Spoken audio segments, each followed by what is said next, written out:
It began in the kind of office where ambition hangs in the air like smoke. The cubicles hummed with conversations that never quite felt genuine, voices too smooth, too practiced. At the center of it all was a man named Daniel, sharp suit, sharper smile, the kind of person who knew how to convince you he was doing you a favor while stripping away the ground beneath your feet. He wasn't the first to invent the con, and he wouldn't be the last, but what made him effective was how invisible he seemed. You'd never call him a liar to his face. You'd never even think to. Scams rarely begin with desperation. They begin with charm. A phone call at just the right time, a promise that seems custom-tailored to your life. Someone who somehow knows that you've been struggling with bills, that you've been searching for better investments, or that you've recently lost someone and are aching for comfort. The first clue is always the same: too much familiarity from a stranger. The way they use your name like they've known you for years, the way they make you feel seen. That's how Daniel worked. He never sold a lie directly. He sold belonging, and the lie slipped in quietly afterward. One evening, Margaret, a retired teacher, sat in her small living room with the television humming in the background when the phone rang. The voice was gentle, respectful, and reassuring.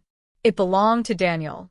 He introduced himself as someone from a financial advisory group helping seniors protect their savings from inflation. He praised her for being careful, for not trusting banks that charged too much in fees, for being smart enough to think about her grandchildren's future. By the time the conversation ended, Margaret wasn't convinced she was being sold anything. She was convinced she had been recognized for her wisdom. That was the second clue. They always flatter before they ask. They build a stage where you're the star, and then they quietly slip into the role of director, guiding your performance. Margaret didn't notice that the papers Daniel sent her were rushed, that the details were vague, that every number was round and clean, like a child's drawing of what money should look like. She didn't notice because she trusted the rhythm of his voice, the way he laughed at just the right moments, the way he said her name softly before explaining the next step.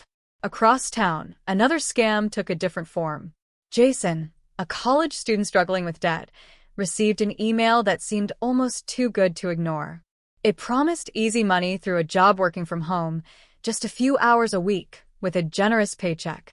All he had to do was deposit a check and forward the money to an international supplier. It seemed harmless, a simple transaction. He ignored the first warning sign, the email address with strange extra letters, the kind of thing that looks normal if you don't look closely. He ignored the second, the check that cleared instantly but came from a bank he'd never heard of. The truth revealed itself too late, when the money vanished from his account and the bank demanded repayment for funds that had never been real. That is how scams work. They ask you to hurry. They rush you with urgency, with talk of limited time, once-in-a-lifetime chances, or the danger of losing out.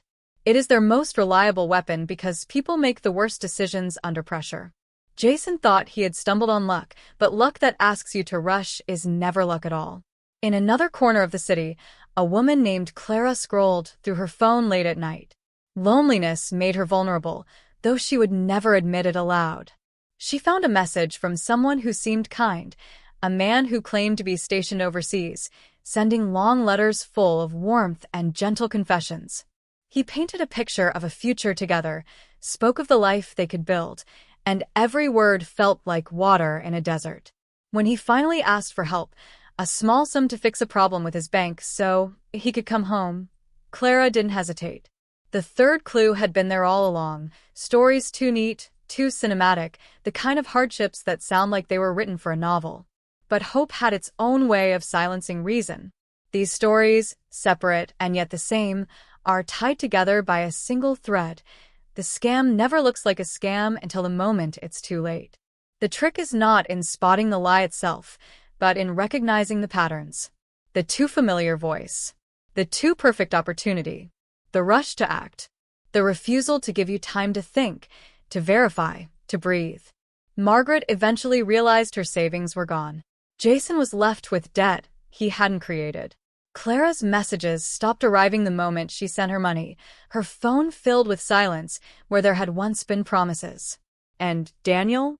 He moved on to the next number on his list, the next voice to charm, the next person to disarm with words that seemed so kind. But beneath every polished scheme lies the same reality.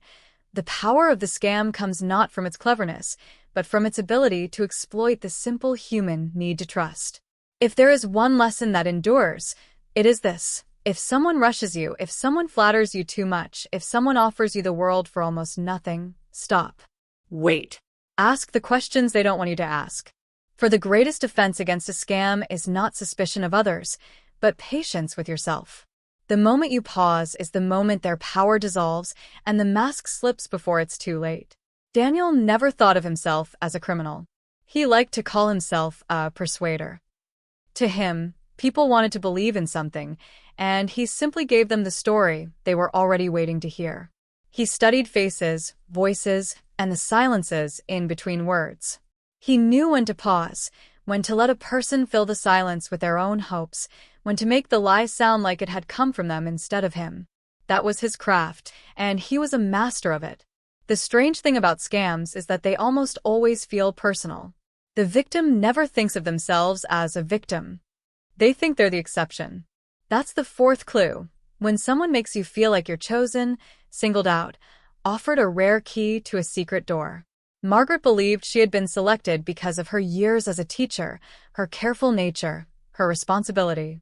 Jason believed he had found something special, a path others were too blind to see. Clara believed love had finally chosen her. What they didn't see was that the same words, the same lines, were being repeated to dozens of others every single day. One afternoon, Daniel sat in a cafe with his phone pressed to his ear. His target was a man named Robert, a small business owner whose company was barely surviving after months of losses. Daniel pitched an investment that promised to double profits within weeks. Robert hesitated, the weight of responsibility heavy on him, and Daniel leaned into the silence. He told Robert that most people wouldn't qualify for such an opportunity. He said he was bending the rules by offering it. He said he trusted Robert. That word, trust, was the final push. Robert signed the papers, sealing his own ruin. Scams are not only about money. Sometimes they're about time, about energy, about hope. Clara learned this the hardest way. After sending money to the man she believed loved her, she began to wait. She waited for his messages, for his arrival, for the future he had promised. Days turned into weeks, weeks into months, and in that waiting, she lost something far more precious than money. She lost the belief that love could be real. That was the cruelest cheat of all. It is easy to judge from the outside. To look at Margaret, Jason, Clara, Robert, and shake your head, to say you would never fall for something so obvious. But the truth is, scams are mirrors. They don't trick you with something foreign. They trick you with something familiar. They borrow your own hopes, your own fears, your own desires, and hand them back to you wrapped in a lie. What makes a scam powerful isn't its complexity, but its simplicity. There are always small signals hiding in plain sight. A letterhead that looks just a little too clean. A phone call that comes at just the right moment when you're most vulnerable. An offer that demands you decide now, not tomorrow. A person who grows defensive when you ask for proof. A smile that never quite reaches the eyes. These are the cracks in the mask, the clues that only appear when you force yourself to slow down and look. Margaret eventually found herself in a support group with others who had been deceived. She was shocked to see how many of them had been professionals, educated, cautious people who never imagined they could be fooled. Jason started speaking to his classmates about online fraud, warning them of easy money traps. Clara, though still carrying the weight of betrayal, began volunteering at a local community center, helping others recognize the signs she had ignored. They learned that shame only strengthens the scammer, and that speaking out is the first way to cut through the silence that lets lies thrive. As for Daniel, he continued, always one step ahead. But whispers of his name began to spread, warnings circulated, and doors started closing faster than he could open them. That is another truth about scams. They rely on secrecy. Once the light shines on them, they shrivel. No scam survives exposure for long. In the end, spotting a scam before it's too late comes down to listening differently, not to the words, but to the pressure behind them. The pressure to hurry, the pressure to believe without proof, the pressure to silence your instincts. Scammers rely on that moment of blindness. And the moment you choose to question, to pause, to breathe, their hold slips. The stories of Margaret, Jason, Clara, and Robert are reminders that scams are not about foolishness, they're about humanity. And the best armor against them is not cynicism, but awareness. For every lie has a shadow, and if you learn to watch the shadows, you'll see the trick before it ever reaches your door. The scams continued like ripples in water, each one spreading outward to touch someone new. Daniel was never short of opportunities. The world was full of people waiting for a lucky break, for someone to listen, for a door to open. All he had to do was pay attention. And he paid attention obsessively. He listened for weaknesses like a hunter listens for the rustle of leaves. There was a widow named Eleanor, living alone in a quiet suburb. She received a letter that looked official, stamped with a government seal that shimmered in gold. It warned her of a tax miscalculation and demanded immediate payment to avoid penalties. The instructions were neat, the language sharp, but hidden in it was the unmistakable rhythm of a scam. Official letters never demand payment through gift cards. Official letters don't ask you to call only one phone number that connects to a voice both strangely polite and unnervingly impatient. Eleanor almost fell for it. She sat in her kitchen with the letter trembling in her hand, fear tightening her chest. But she remembered her late husband's words, "Real authority never rushes you." That pause saved her. She placed the letter down and called her local tax office. The scam dissolved the moment she verified. That was the pattern again. Scams collapse when faced with patience. Another victim was Ahmed, a hardworking driver who dreamed of sending his children abroad for better schooling. He found an online advertisement for scholarships, a polished website full of pictures of smiling students holding certificates. It promised guaranteed placements at prestigious universities for a small processing fee. Ahmed wired the money without hesitation, believing he was investing in his children's future. Weeks later, the website vanished, the contact numbers disconnected, the dream gone. What made it so cruel was not just the theft of money, but the theft of hope, the tearing away of a father's vision for his children. The fifth clue was buried in the word guaranteed. Nothing in life worth having comes with a guarantee that easy. Scams often mirror the times. During storms and disasters, they come dressed as charities, pleading for donations to help the victims. During pandemics, they come dressed as doctors, offering miracle cures.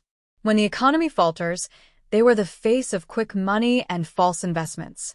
They adapt, always shifting shape, always hiding in the shadows of the moment. Daniel understood this better than anyone. He didn't invent new schemes. He simply wore the skin of whatever people feared or desired most at the time. His genius lay in simplicity. He once told a fellow scammer over drinks, "The trick isn't to fool them. The trick is to let them fool themselves." And that was the heart of every classic cheat, using the victim's own need against them. But even the clever scams leave trails.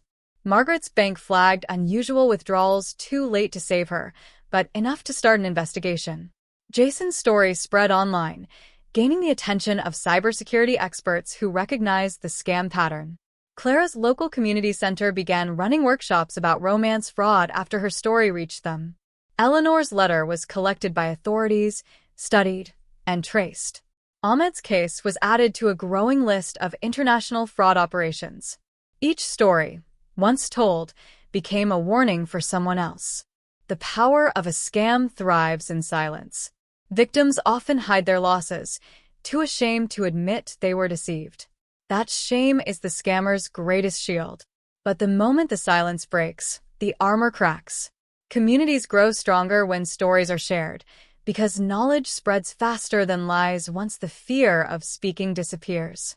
Daniel's downfall came not in a dramatic police raid, but in whispers that slowly grew louder.